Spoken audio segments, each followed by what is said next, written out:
The story is set in Akanbai, a small town in southwestern Nigeria. The town is divided between the wealthy elite, who live in large, gated mansions, and the poor, who reside in small mud houses on the outskirts. The town is ruled by Oba Adegbite, the traditional king, and his influential chiefs. His daughter, Folake Adegbite, is known for her arrogance and cruelty toward the less privileged. Rashidat Ajoni walked through Akanbai's bustling market, her bare feet brushing against the dusty ground. She clutched a bundle of firewood against her chest, hoping to sell it for a few naira.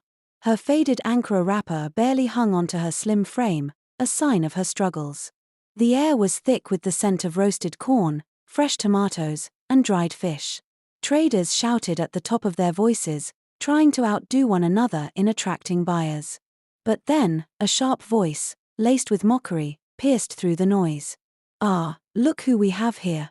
Folake Adegbite, the Oba's daughter, stood by a fruit stall, her golden jewel and embroidered lace dress shining under the afternoon sun.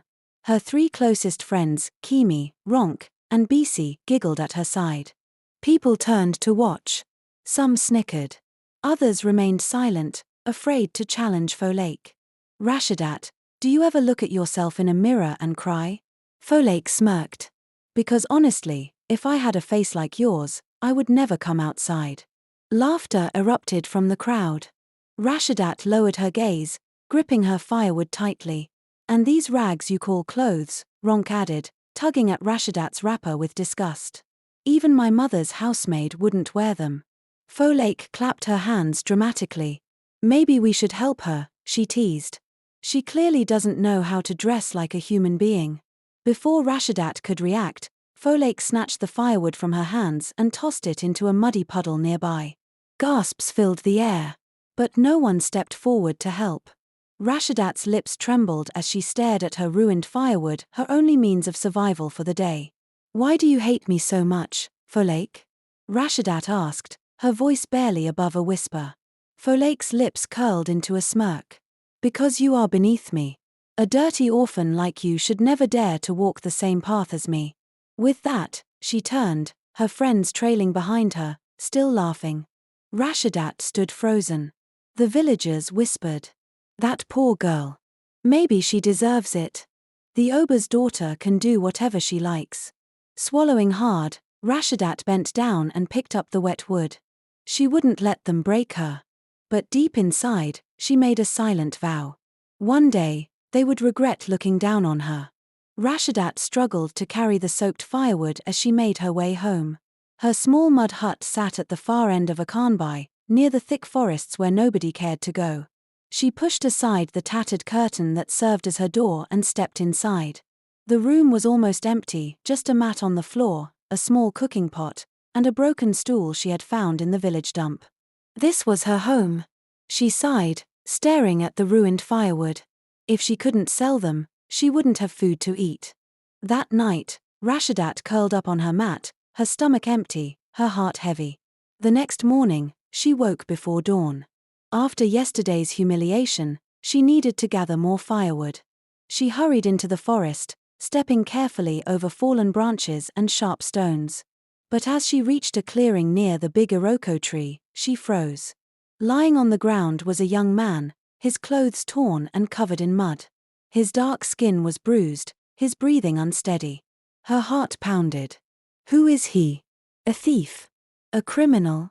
But then she saw the pain in his eyes, the way his chest barely rose and fell.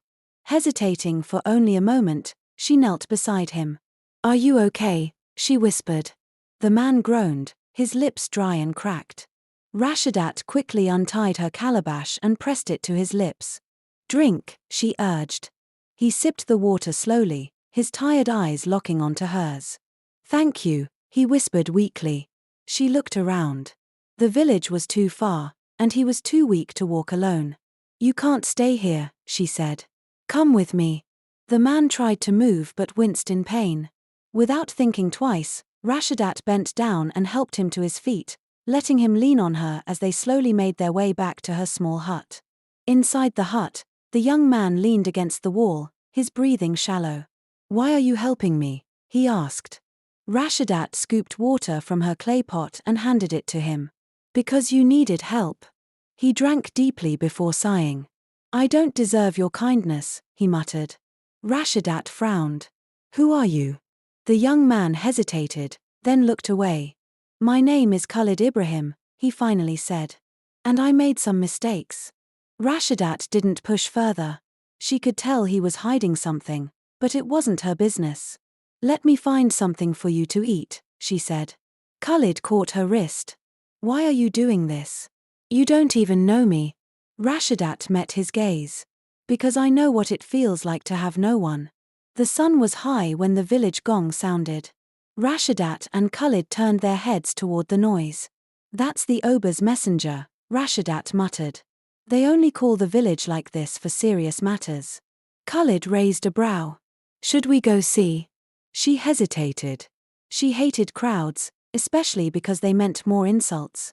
But curiosity burned inside her. Let's go. They arrived at the palace courtyard, where Oba Adekbite stood in his royal agbada, surrounded by his chiefs. Beside him stood Baba Ifa, the town's priest. Akanbai will soon see a great change, Baba Ifa announced. A royal marriage will unite our people with another kingdom. Gasps filled the air. The Oba's chest puffed with pride. This marriage, Baba Ifa continued, will bring prosperity. It will make one among us a queen. A ripple of whispers spread through the crowd. Who will it be? The priest raised his staff and pointed forward. The one destined to be queen is Folake Adegbite. Loud cheers erupted. Folake smirked victoriously. But as the royal guards from the neighboring kingdom arrived, Rashadat noticed something strange. Khalid froze beside her, his eyes narrowing. Then, the prince stepped forward. And Rashadat felt the breath leave her body. Because the prince was Khalid. The man she had saved. The man she had trusted. And everything was about to change. Gasps filled the air as Khalid stepped forward.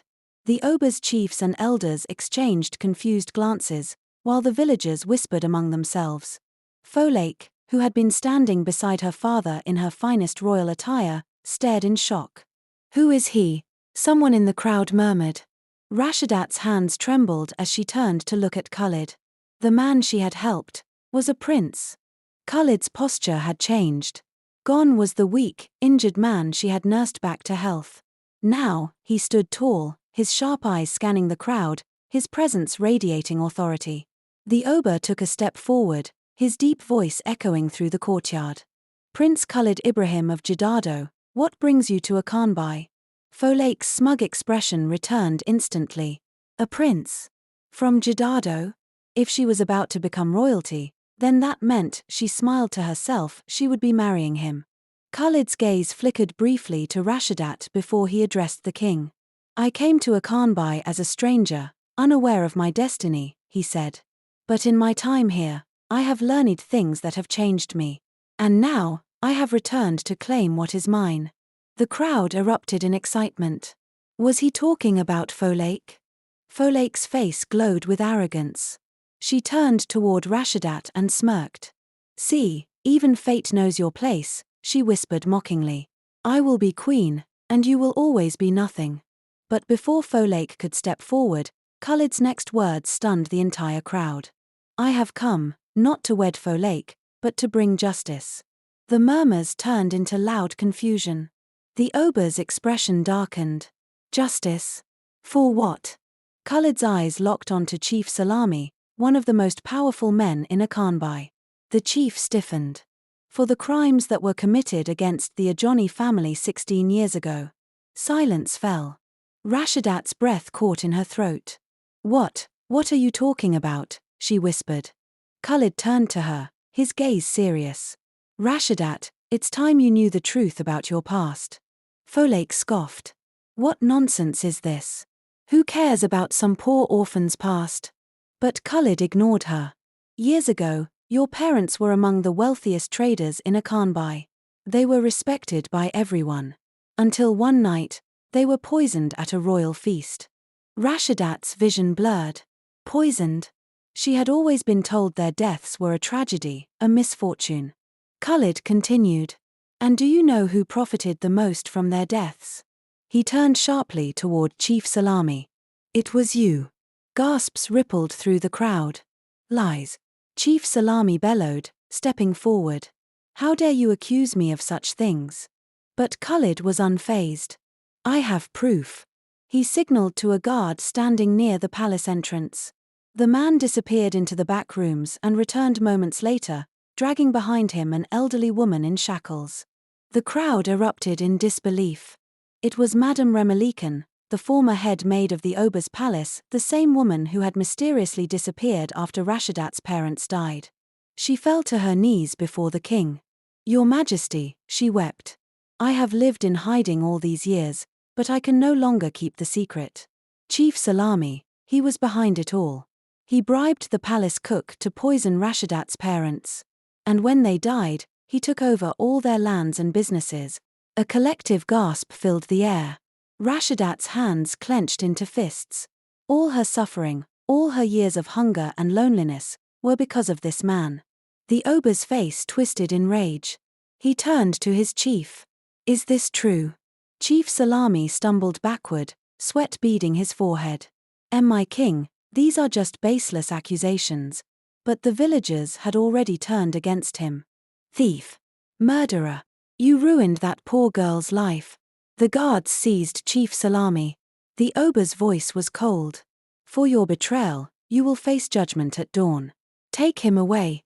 The guards dragged Chief Salami away as the crowd jeered. Folake stood frozen, her face pale. This is not happening." But Khalid wasn't finished. He turned to the Ober. "There is one more thing left to be addressed." The king narrowed his eyes. "What is it?" Khalid took a deep breath. "I, Prince Khalid Ibrahim of Jidado, hereby reject Folake Adekbite as my bride." A deafening silence fell. Folake's world shattered. "What?" she shrieked. Khalid's voice remained calm but firm. "A woman who humiliates the weak and preys on the helpless is not fit to be a queen." The murmurs from the crowd turned into mocking laughter. Folake's pride crumbled before her eyes. But the prophecy said," she stammered. The priest stepped forward, shaking his head. "No, child. The prophecy said the future queen would come from a Khanbai. It never said it would be you." Folake's mouth opened in shock. She turned toward her father for help, but the Ober's face was filled with disappointment. "Leave my sight," he muttered. Folake let out a choked sob and ran out of the palace, her once perfect world crumbling into dust. The Ober turned back to Khalid. "Then tell me, Prince Khalid, if Folake is not your bride, then who is?" Khalid turned toward Rashidat. Her heart pounded. "Rashidat Ajani," he said. "It is you." The crowd gasped again. Rashidat stared at him, completely stunned. "Me," she whispered. Khalid stepped closer. "Yes, you. You are the daughter of one of Akanbai's most powerful families. You were meant for greatness, but it was stolen from you. Now, I offer you the chance to reclaim it." Tears welled in Rashidat's eyes. For years, she had been seen as nothing. Now, she was being offered the chance to be everything. The Ober nodded. "It is decided. Rashidat Ajani shall be the future queen of Jidado." The crowd erupted into cheers. For the first time in her life, Rashidat was not invisible. She turned to Khalid, her voice barely above a whisper.